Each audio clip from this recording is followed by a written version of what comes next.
Welcome back to part three on stock market and individual stocks. All right, so you'll hear something that's often you hear something called an index often.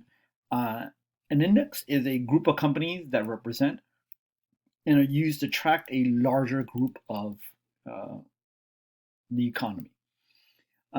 And the most common ones you always hear about, example, are the S&P 500. These are the 500 of the top U.S. companies. And the reason you hear about the S&P 500 so often is those 500 top U.S. companies represents 80% of the total U.S. Stock market. So all the other companies combined, outside of these 500, only represent 20% of the value of the stock market. Other ones that are used a lot is Dow Jones. These are just 30 companies, but they're 30 very large, influential companies. And it's shown that the movement of these 30 companies' value up and down mimics the value of the whole stock market pretty well.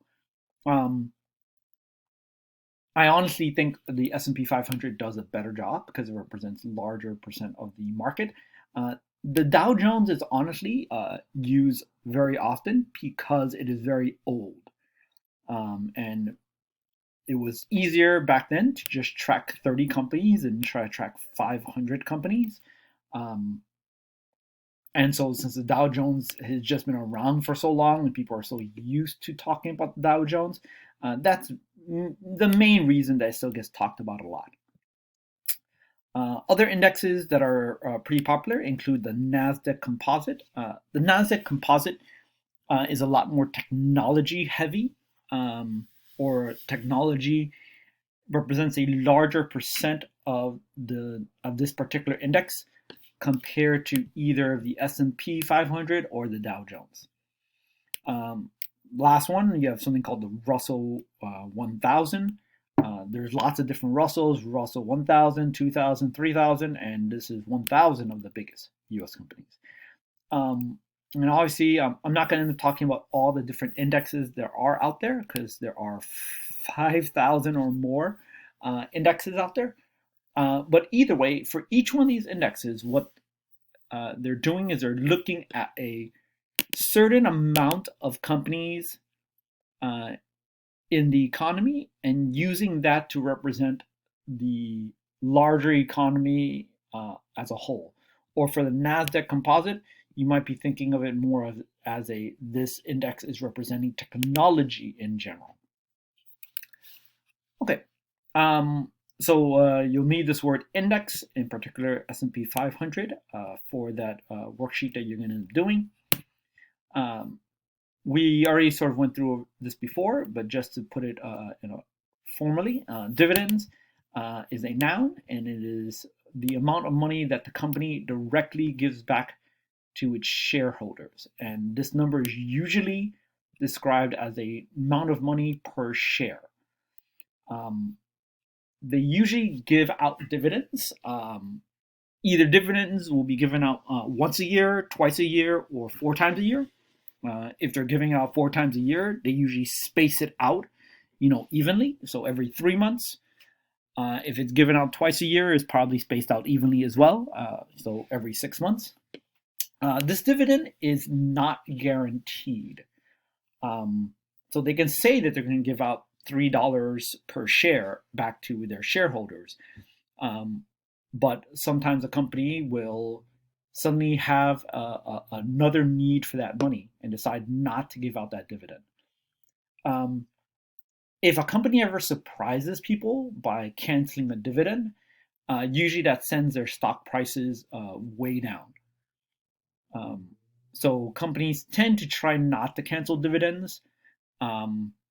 They try to be conservative about it usually so that they can raise dividends in the future or give you a surprise extra dividend instead of promising too much and then not being able to deliver.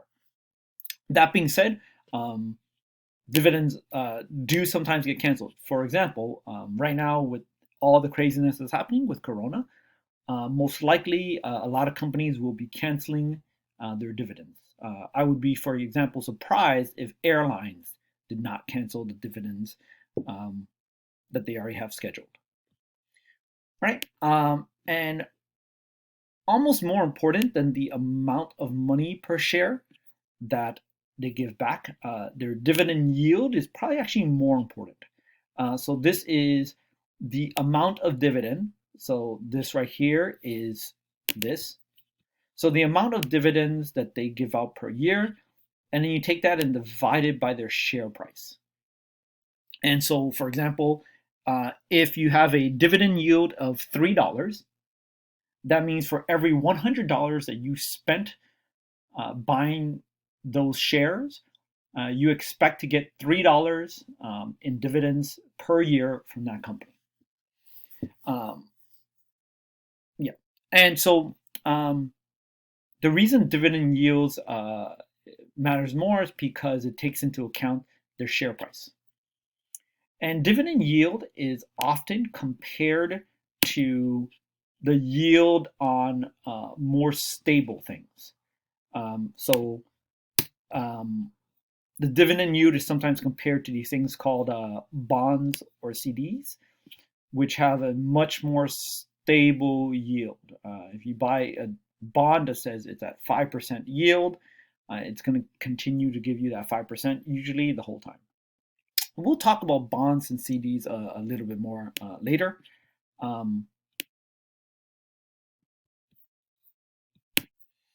Other vocabulary. This is vocabulary that I've mentioned already in the previous two videos, but I want to have it listed somewhere. So once again, a share is a partial ownership of a company.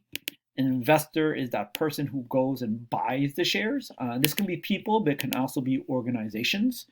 For example, a pension fund might go and buy shares of various companies, or sometimes you'll have one company actually buying the shares of a different company.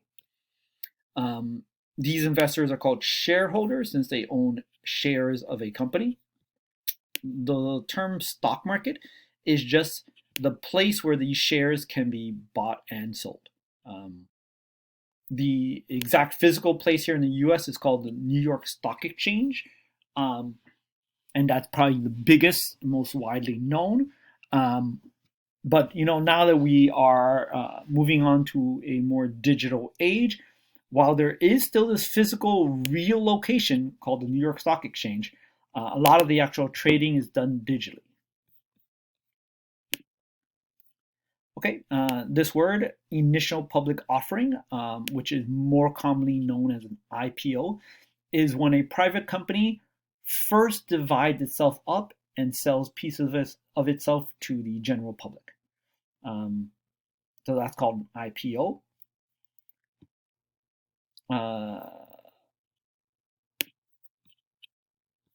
We already went over the word index. Group of companies that's used to represent a larger segment of the population. And all right, this is my sort of last little caveat on this whole valuing companies and shares. The price of stocks often reflect what investors feel is going to happen in the future. Stocks don't really stocks in that way are future looking. They're not past looking. And in general, they say stocks are about 6 months in the future looking. So if this was exactly true, and once again, this is about 6 months, but if this was exactly true at 6 months, then you would say expect the stock market to start going back up 6 months before the rest of the economy actually starts going up. Or you would expect the stock market to go down about 6 months before the rest of the economy goes down. This is if this was exactly true. Okay, so that's it for this presentation. Thank you for listening to all this. If there's any particular pieces you don't understand, I would go to Google Google that term and read up on it. Have a nice rest of your day.